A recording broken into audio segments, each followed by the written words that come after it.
बड़ी खबर सामने आ रही है। तिहाड़ जेल से रिहा हुए हैं दिल्ली के सीएम अरविंद केजरीवाल। तिहाड़ जेल से रिहा हुए हैं दिल्ली के मुख्यमंत्री अरविंद केजरीवाल। बड़ी खबर इस वक्त की आपको बता रहे हैं। तिहाड़ जेल से रिहा हुए हैं दिल्ली के मुख्यमंत्री अरविंद केजरीवाल। और देखिए, बड़ी जानकारी यह है कि जिस तरह से चुनावी माहौल है, ऐसे में सबसे बड़ी राहत की बात आम आदमी पार्टी के लिए यही है कि अब अरविंद केजरीवाल, क्योंकि तिहाड़ जेल से वो रिहा हुए हैं, चुनाव प्रचार भी कर पाएंगे पार्टी के लिए। सबसे बड़ी बात आम आदमी पार्टी के लिए, और तभी तो जश्न का माहौल जो है वो नजर आ रहा है आम आदमी पार्टी के कार्यकर्ताओं के बीच में। बड़ी खबर इस वक्त की आपको बता रहे हैं, अरविंद केजरीवाल से जुड़ी ये बड़ी खबर इस वक्त की।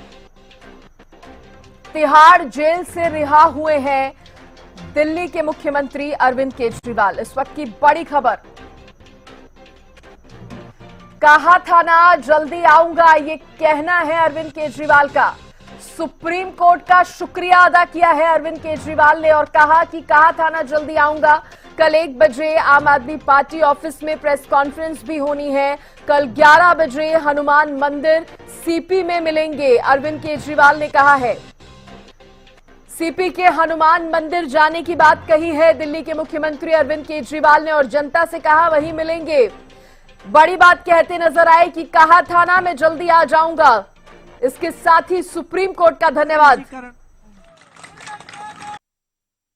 आपके बीच में आके बहुत अच्छा लग रहा है।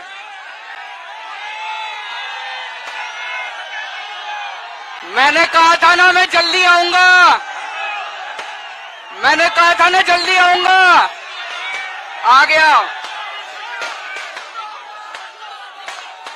सबसे पहले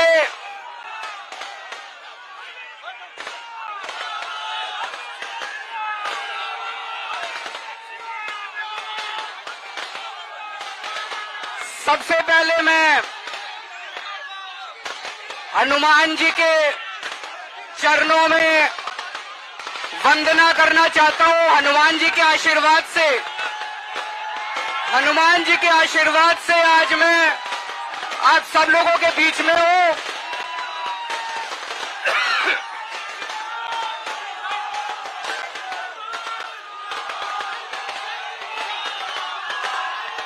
मैं आप सब लोगों का शुक्रिया अदा करना चाहता हूं। देश भर के करोड़ों करोड़ों लोगों ने अपनी दुआएं, अपना आशीर्वाद मुझे भेजा। मैं सुप्रीम कोर्ट के जजेस का शुक्रिया अदा करना चाहता हूं, जिनकी वजह से आज मैं आप लोगों के बीच में हूं। आप लोगों से एक ही निवेदन है, हमें सबको मिलके देश को तानाशाही से बचाना है।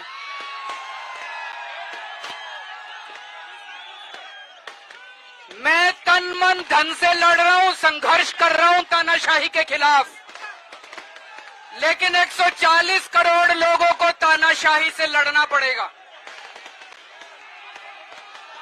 आज आपके बीच में आके बहुत अच्छा लग रहा है। कल सवेरे 11 बजे कनॉट प्लेस हनुमान मंदिर में मिलेंगे। हनुमान मंदिर के हनुमान जी के आशीर्वाद लेने जाएंगे, हनुमान जी के दर्शन करने जाएंगे। और कल 1 बजे पार्टी ऑफिस में प्रेस कॉन्फ्रेंस होगी। कल 11 बजे कनॉट प्लेस हनुमान मंदिर में सब लोग आना, ज्यादा से ज्यादा हनुमान जी के दर्शन करेंगे। और 1 बजे पार्टी ऑफिस में प्रेस कॉन्फ्रेंस होगी। आप सब लोगों का तहे दिल से बहुत बहुत शुक्रिया।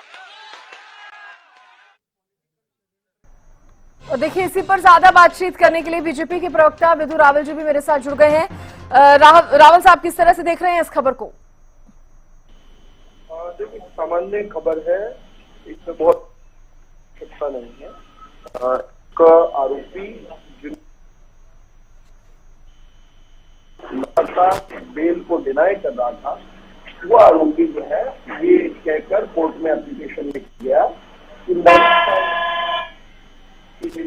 मैरिज पर मत कीजिए, ये कि इसने भ्रष्टाचार किया है या नहीं किया, इसने चोरी की है या नहीं की, इसने घोटाला किया है या नहीं किया, इस पर जो है आगे चर्चा हो जाएगी। लेकिन कुछ ऐसी विशिष्ट परिस्थितियां हैं। हेलो जी जी राहुल साहब, आप बात पूरी कीजिए अपनी, आपकी वॉइस में थोड़ी डिस्टर्बेंस है, आप बात रखिए पूरी। क्या मेरी आवाज आ रही है आपको?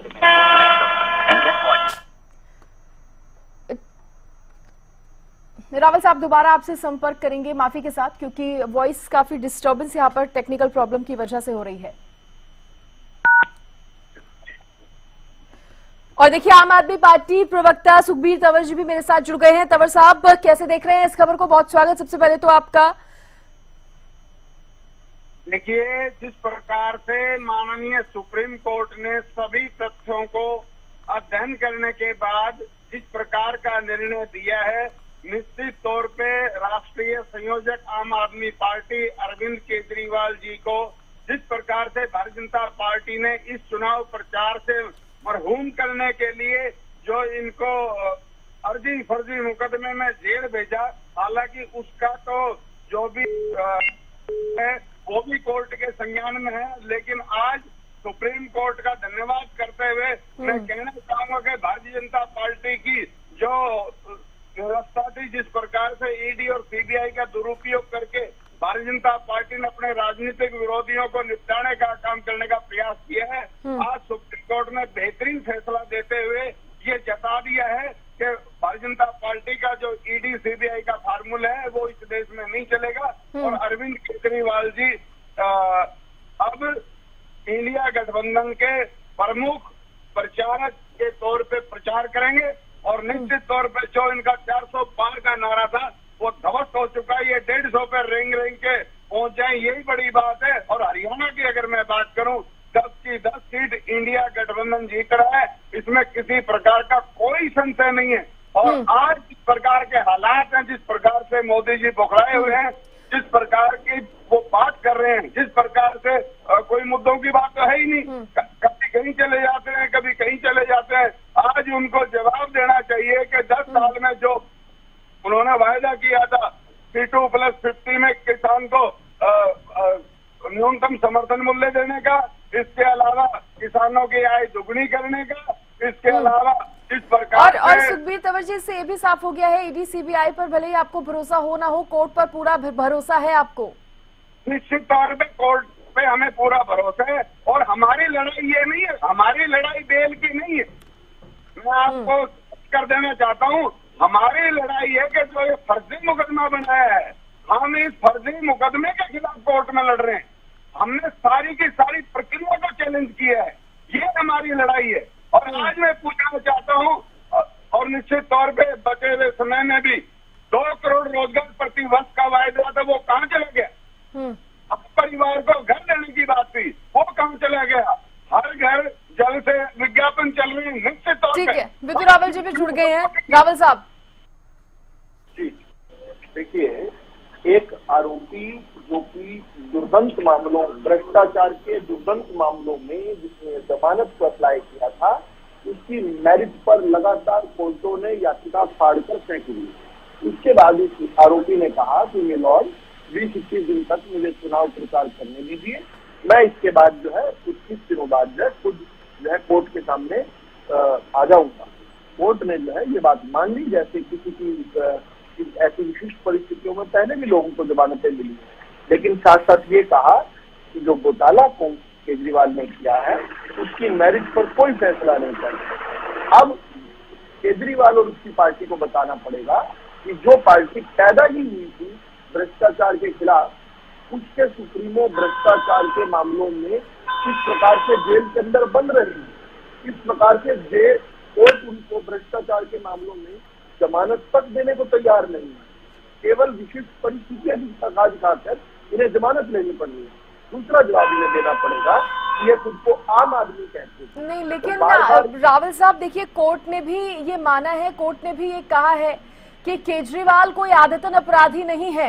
सबसे बड़ी बात कोर्ट की तरफ से ये कही गई, साथ ही कोर्ट ने ये भी कहा कि उनको क्यों चुनाव प्रचार करने से रोका जाए या क्यों उन्हें जमानत ना मिले, कोई आदतन अपराधी तो नहीं है केजरीवाल, ये खुद कोर्ट ने कहा है। एग्जैक्टली यही तो मैं कह रहा हूँ कि केजरीवाल को मेरिट के ऊपर ये कि उसके खिलाफ जो इतने ठोस सबूत है उनको दरकिनार करके या उनको निगलेक्ट करके जमानत नहीं मिली, इसलिए क्योंकि केजरीवाल की कोई बहुत पुरानी हिस्ट्री शीटिंग नहीं रही है भ्रष्टाचार अपराधों की, इस कारण से अगर ये कोई जो है मर्डरर या रेपिस्ट होता पुराना और फिर भ्रष्टाचार करता तो नहीं, ये तो ऐसा छलिया था जिसने जनता के बीच में गया और उसने कहा मैं स्वराज की किताबें बेचने आया हूँ, लेकिन स्वराज की किताबें बेचते बेचते दारू की बोतलें बेचने लग गया, दारू की बोतलें बेचते बेचते घोटाले करने लग गया। चलिए, हालांकि अब जेल से बाहर आ गए हैं, चुनाव प्रचार में भी जुट जाएंगे रावल साहब, तो देखने वाली बात होगी कितनी कड़ी टक्कर यहाँ पर अरविंद केजरीवाल देते हैं।